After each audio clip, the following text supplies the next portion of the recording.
बात यह है कि पाकिस्तान में पता नहीं लोगों ने लद्दाख का नाम कभी सुना है कि नहीं सुना इससे पहले। पाकिस्तान में कश्मीर के मामले पे डॉक्टर साहब ये नाम काफी इससे पहले कभी नहीं सुना। बिल्कुल। लद्दाख का एक बहुत बड़ा शहर है जिसका नाम है कारगिल। तो मेरा ख्याल है कि कोई भी पाकिस्तानी ऐसा नहीं है जो कारगिल के नाम से ना वाकिफ हो। और 1999 में हुआ था कारगिल। उस कारगिल के बाद ये पहला मौका है कि इस पहले मौके में भारत जो है वो यहाँ पे आके लद्दाख में और ये जो मकबूजा कश्मीर और लद्दाख और यहाँ फंसे इसलिए हैं, ये फौरी तौर पे कुछ नहीं हुआ। हर जगह जो भी कुछ हो रहा है ना, ये इसके इत्तेफाक से टाइमिंग्स आपको एक नज़र आ रही हैं, लेकिन ये वो चीज़ें जो पक रही थी अपनी अपनी जगह। मिसाल के तौर पे जब इन्होंने मकबूजा कश्मीर में 5 अगस्त का इन्होंने 370 लागू किया, वो लद्दाख में भी कर दिया। अच्छा, लद्दाख भी मुतनाज़ इलाका है वैसे ही जैसे मकबूजा कश्मीर मुतनाज़ इलाका है। और इन्होंने ये कहा कि हम जो मकबूजा कश्मीर है वहाँ पर तो एक बना देंगे, एक असेंबली टाइप की चीज़ बना देंगे वहाँ पे। 9 महीने हो गए इंटरनेट बंद, 9 महीने हो गए लॉकडाउन को। और पाकिस्तान नहीं, और मैं आपको एक बात बहुत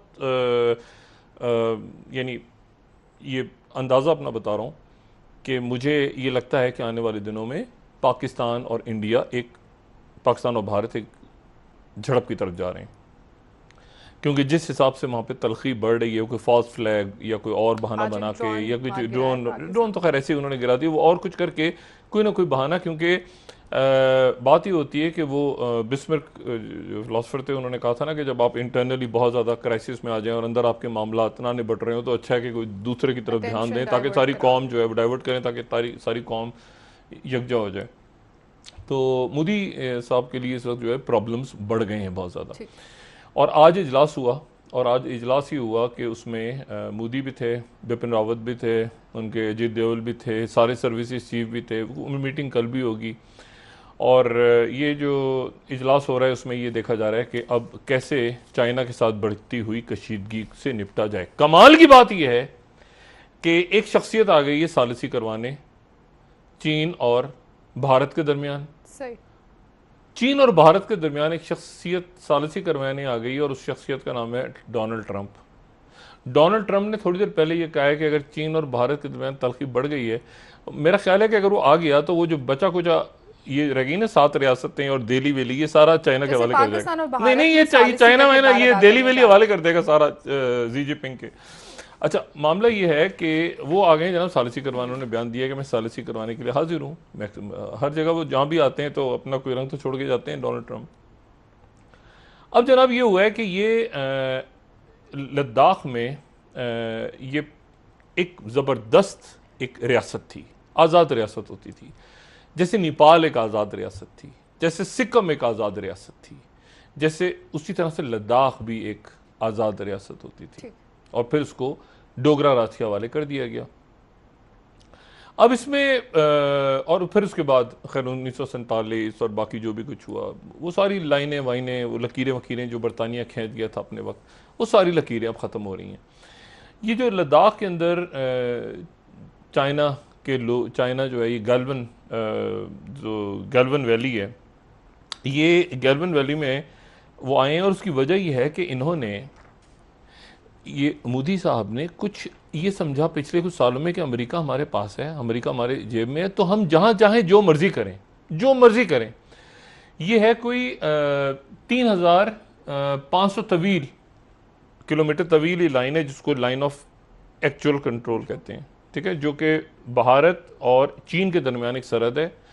और वो जो शुरू होती है वो एक कोने से शुरू होती है मशरिक में और फिर जाके वो ख़त्म होती है कहीं, मतलब पूरे इंडिया तकरीबन पूरा क्रॉस होता है। अब मामला ये कि उसको जैसे एलओसी है ना, तो एक लाइन डिमार्केटेड है, वो एलएसी जो इंडिया और चाइना के दरमियान है वो डिमार्केशन नहीं है वहाँ पे कोई, मतलब वो पहाड़ों पर से दरियाओं में से इधर उधर दाएं बाएं आगे पीछे गुजरती है। इंडिया ने क्या किया कि जो एलएसी थी ये लद्दाख वाली, उस लद्दाख वाली एलओसी के अंदर इन्होंने श्योक दौलत बेग ओल्डी रोड एक बना दिया। और वो उसके खालिसतन वो स्ट्रेटेजिक पॉइंट नुक्ता नज़र से बनाया कि यहाँ से हम दाखिल हो, ये जो रोड इन्होंने कंस्ट्रक्ट किया 4-5 सालों में। और ये आपको पता है, ये 4-5 साल में कंसल्ट किया और उसका मकसद सिर्फ ये था कि हम यहाँ पर घुस के और उसके बाद आगे जाके हम चाइना की जो फौज है, जो कराक्रम तक उसने जाना है, उसको मोबिलाइज करना है, उसको किसी जगह काट सकें। ये चाइना को काटने के लिए रोड सही। उनकी टेरिटरी में इन्होंने बनाई थी। चाइना वहाँ के बैठ गया। अच्छा, इनको तवक्को नहीं थी कि चाइना, देखिए ये वो दौर नहीं है माओ तुंग का और नेहरू का और जो है वो किसिंजर का और जिमी कार्टर का। ये नई दुनिया है, ठीक है ना। ये दुनिया जो है, ये ट्रंप और मोदी और जी जिनपिंग और तैयब एर्दोगान और ये दूसरी दुनिया है, ठीक है।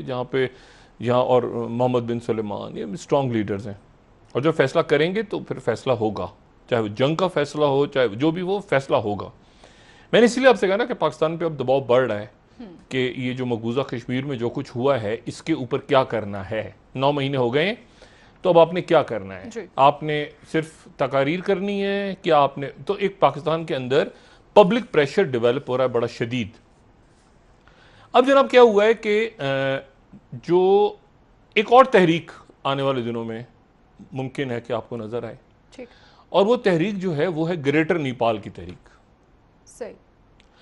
ग्रेटर नेपाल का नाम लोगों ने नहीं सुना होगा, कभी भी नहीं सुना होगा, लेकिन एक नेपाल एक बहुत बड़ी रियासत होती थी, बहुत बड़ी रियासत होती थी 1816 से पहले। और 1816 से पहले वो एक बहुत बड़ी रियासत थी, उसमें भूटान भी था, उसमें सिक्किम भी था, उसमें एक बहुत बड़ी रियासत।